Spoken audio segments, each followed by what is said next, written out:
جانب۔ جلدی سونے کے لیے اس بات کو ذہن میں رکھیں کہ اس طریقے سے اللہ نے ہمیں بنایا ہے، رات کو سوئیں اور دن میں کام کریں۔ آج مجھے کچھ نیا پتا چلا ایک قدرتی کینسر ویکسین کا، جس کا تذکرہ آپ سے کرنے والا ہوں۔ اللہ تعالیٰ فرماتے ہیں کہ ہم نے آپ پر قرآن اس لیے نازل نہیں کیا کہ آپ مشکل میں ہوں۔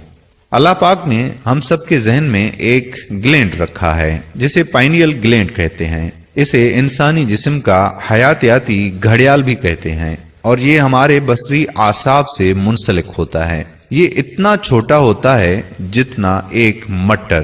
ہر روز عشاء کے بعد یہ گلینڈ ایک مادہ تیار کرنا شروع کر دیتا ہے جسے میلاٹونن کہتے ہیں، جو خون کی نالیوں میں بہتا ہے اور جسم کو کینسر سے بچاتا ہے۔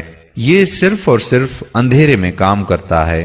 اگر محض آنکھ کی روشنی میں رہے تو بھی یہ کام نہیں کرتا، کیونکہ اسے لگتا ہے کہ ابھی رات نہیں ہوئی۔ پھر اگر آپ رات کو بھی روشنی میں رہتے ہیں تو اس کا مطلب یہ ہے کہ آپ خود کو قدرتی ویکسین سے محروم رکھتے ہیں۔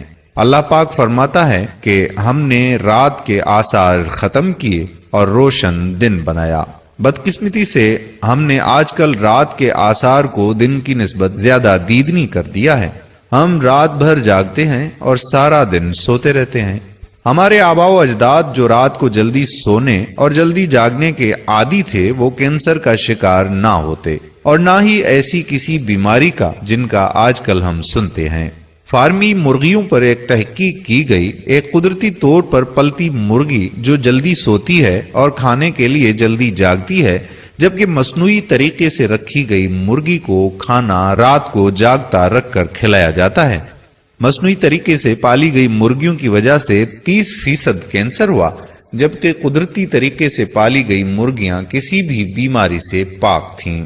دوستو، اللہ نے ہماری حفاظت کے لیے یہ قدرتی ویکسین ہمارے اندر ہی رکھی ہے۔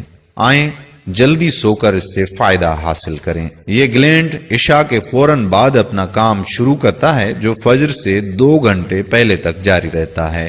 جیسا کہ ہمیں بتایا گیا ہے کہ فجر سے 2 گھنٹے پہلے تک جو رات کا تیسرا پہر ہے، اپنے ہدایت نامہ قرآن پہ عمل کریں اور ہمیشہ تندرست رہیں انشاءاللہ۔ یہ کینسر کا علاج احادیث سے بھی ثابت ہے اور سائنس سے بھی۔